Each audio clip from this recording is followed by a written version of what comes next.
My grandma always used to say, people always think the grass is greener on the other side, but you still got to water that shit. And every time I see certain conversations online, I always think about that. Why should I give you my business if you're constantly disrespecting me?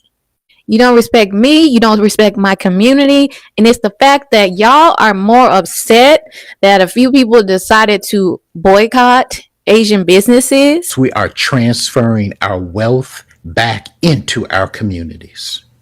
We are recirculating our dollars back into our businesses. I'm seeing some folks say black people shouldn't be boycotting Asian businesses. Y'all gonna see what happened to y'all. And I'm like, what happened to y'all? What happened to us? What happened to y'all? That's the part that always kind of gets me, right? If black people don't matter, if the black dollar ain't valuable, if black people are doing too much, then stop taking our money. It's really that simple. Go on and get all them other dollars. Open your stores exclusively in communities where you feel like people don't complain, don't protest, and they don't speak up. Since we're such a burden, go and see how much it works out for you. The irony is black people have spent generations fighting for equality, not just for black people, but for everybody. And now a lot of people that benefited from the fight that black people did, they want to say, just be quiet and shut up. But if it wasn't for us, they'd be no you.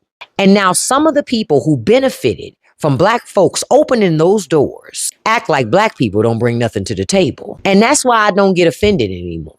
If you truly believe black people have no value, stand on business. Stop taking the black dollar. Stop opening businesses in black neighborhoods. Stop marketing to black consumers. And this let us know when that little experiment works out. Because see, my grandmama also taught me something else.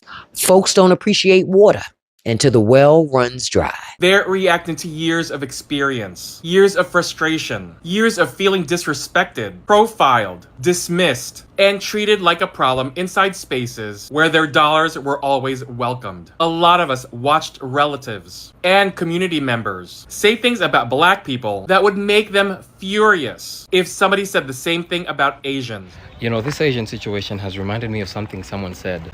It went along the lines of history respects hostile people who are successful. Not niceness, not hospitality, not humility.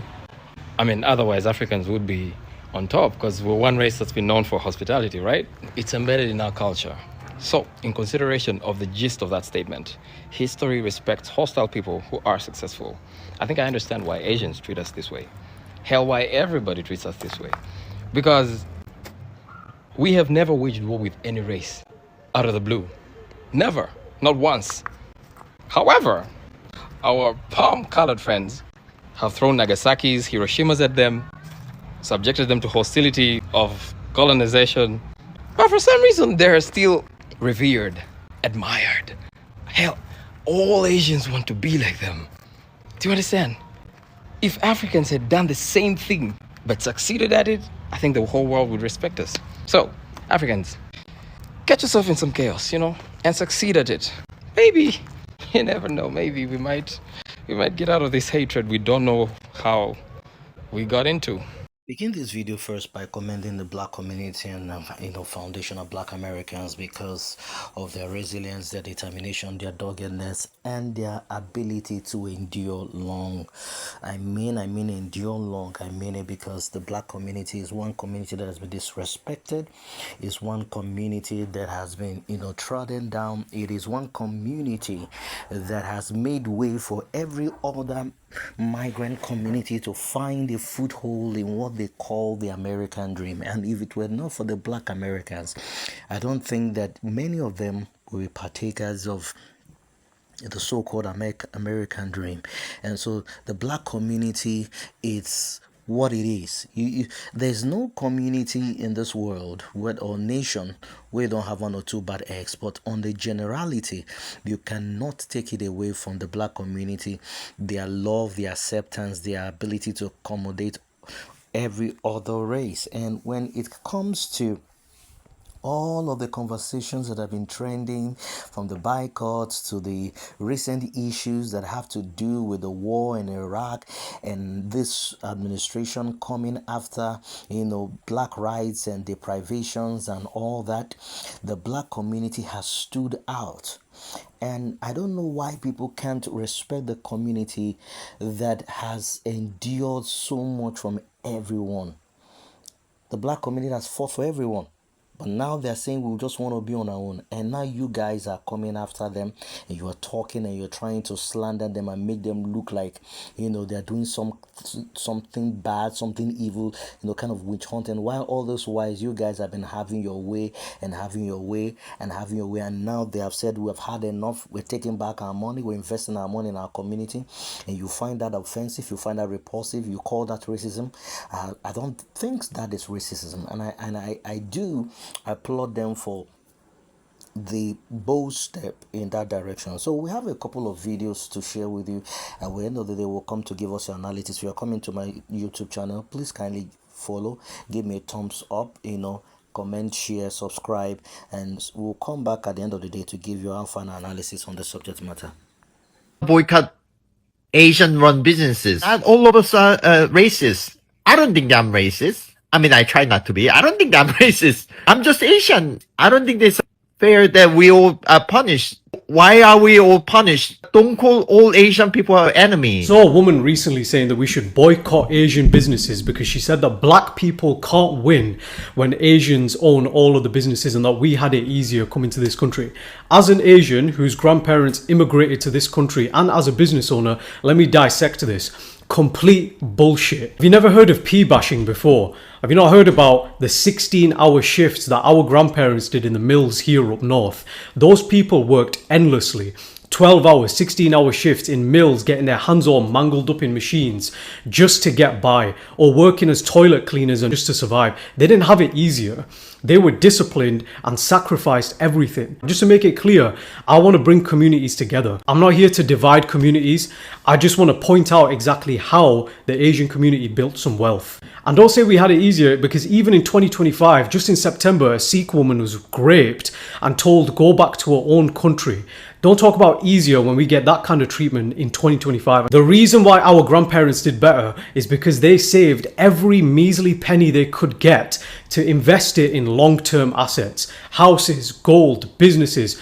You call that privilege? They were patient and willing to live in the shit for the hope of a better future. Tell that to our ancestors who crammed into tiny houses, 5 different families, sharing food so that they could save up money to buy their own homes eventually. Instead of enjoying their lives, they lived in the shit just to get by. That's not easier. They paid the price for it. And they didn't buy nice clothes, they drove shit cars, they spent nothing. And then their children now own and inherit these homes, and then they can put them up as rent and generate cash flow from it, giving the next generation a leg up essentially. And that's the way that wealth accumulation works. Each generation creates assets or purchases assets to then pass on to the next generation, so they have a little leg up, and then their kids benefit from that. Even now, I mean, I can afford where I live very comfortably, but my dad says to me all the time, Jamil, you should come home, come live at home, because that is their literal wealth building tactic. Stay home, live below your means, and save money. And let's get one thing straight. Yeah, we run a lot of businesses, but don't blame us for taking the risk of starting them. Don't blame Asians for filling that spot for a corner shop. Anyone could have bought it. You could have started that business. Our ancestors pooled resources for the community together so that the community could win.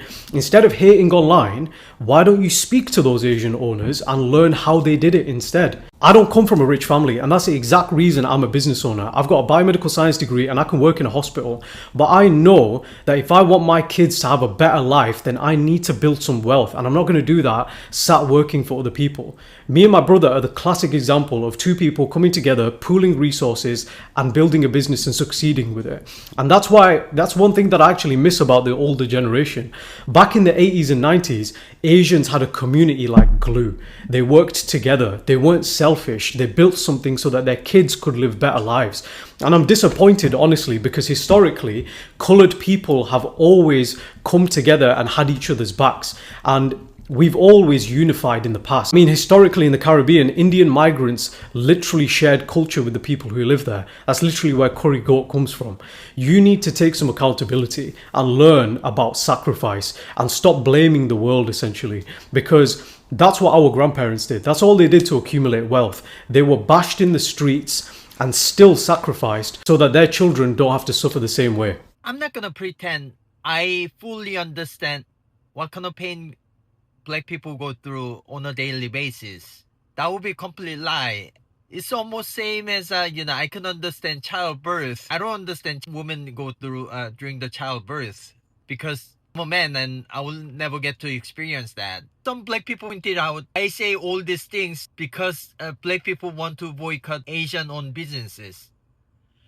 Personally, it doesn't affect me. I don't have anything to sell you, or I don't own any business. I'm not scared of that. I just want peace with everybody. This isn't about money, at least for me. I'm not going to take my foot off the gas about this black Asian boycott, businesses boycott thing. Y'all don't forget. Do not be shopping with these folk. Spend your money with black people, okay?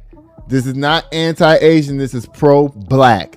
Find a black nail salon in your area. Find a black beauty supply store in your area. Make your own Chinese food at home. Because guess what? You don't see them eating at black soul food restaurants, so you shouldn't be eating at they shit either. And you know black folk know how to make Chinese food better than Chinese food any damn way. And you know it's true. Yesterday, when I made the post regarding people should not be boycotting Asian business, I did not know what the situation was for until later. Come to find out, an Asian man was not guilty for shooting a black teenager kid, and that's why the black folks are mad and they're boycotting Asian business. I see where you're coming from, though. I feel your pain, and I'm so sorry for the tragic that you had to go through. But when I hear the fact that you are going to boycott Asian business, that caught me off guard. And let me tell you why. Is because when you say you are boycotting Asian business, that's a big statement. Like, Asian comes in different areas like Laos, Cambodia, Vietnamese, Japan, Korea, China, India. So when you say you're going to boycott the Asian businesses, that's all of them. But the fact that we didn't do anything to y'all, that's why I'm tripping about. That's it. Not that we're not feeling sorry for the situation. It's just, I know it was a Chinese man who shot the kid, but one man's crime cannot affect the whole community. You see what I'm saying? Like, that's why I was caught off guard, because I'm Asian. And when you say you're going to boycott Asian, that's like involve all of us. And some of us be like, what the hell did we do? We didn't do anything. We knew the situation, but we feel for the situation, but we didn't do anything. That's why I made that video. You see what I'm saying? Not trying to not have no empathy or sympathy about the situation. I feel bad. But it's kind of hard to boycott the Asian community because it's like, it's everywhere. You see what I'm saying? So, with that being said, we need to stop this racism stuff, man. We need to love each other more. We need to really embrace each other's differences and just work it out. And at the end of the day, we need God. That's what we need. What saddens me in all of this matter is the fact that you say you have empathy. You're sorry the way things have been with the black community, and it was a one-man's crime against a black boy whose life was cut short at his prime, and that is not fair that the black community is boycotting Asian shops or stores. That includes all of you that are not Chinese, Vietnamese, Bangladesh, Indian, and the likes. But you don't understand what it means for years of trauma. You need to put yourself in these people's shoes. You need to put yourself in the shoes of foundational black Americans for you to be able to understand where they are coming from. And you are seeing just the effects. This is like a relationship of abuse where you have a narcissistic husband, treating the wife anyhow. and she's been taking up the narcissistic attitude, and at the end of the day you are the one responsible for the pain, the hurt that the person is going through. And when the person eventually reacts or says, no, I'm not taking this anymore, you begin to like, what did I just do? Why are you reacting that way? Why are you responding in the fashion or the manner that you have been responding? And that is what most of your community have been doing to the black people. The black community have been absorbing years of negligence, years of abuse, years of dehumanization, years of subjugation. Everyone comes, do what they want, do how they want, and they walk away. And you expect these people to remain perpetually silent. But you need to understand that everything in life has a breaking point, and the black community has come to its breaking point. Especially even the betrayal in the last election, that Kamal's right was not voted in. You guys came, made all the noise, and these things are built up. It's not a product of one incident. It's a product of several events that has accumulated to this very event. And so if you say you show empathy, then you must understand where the black community is coming from.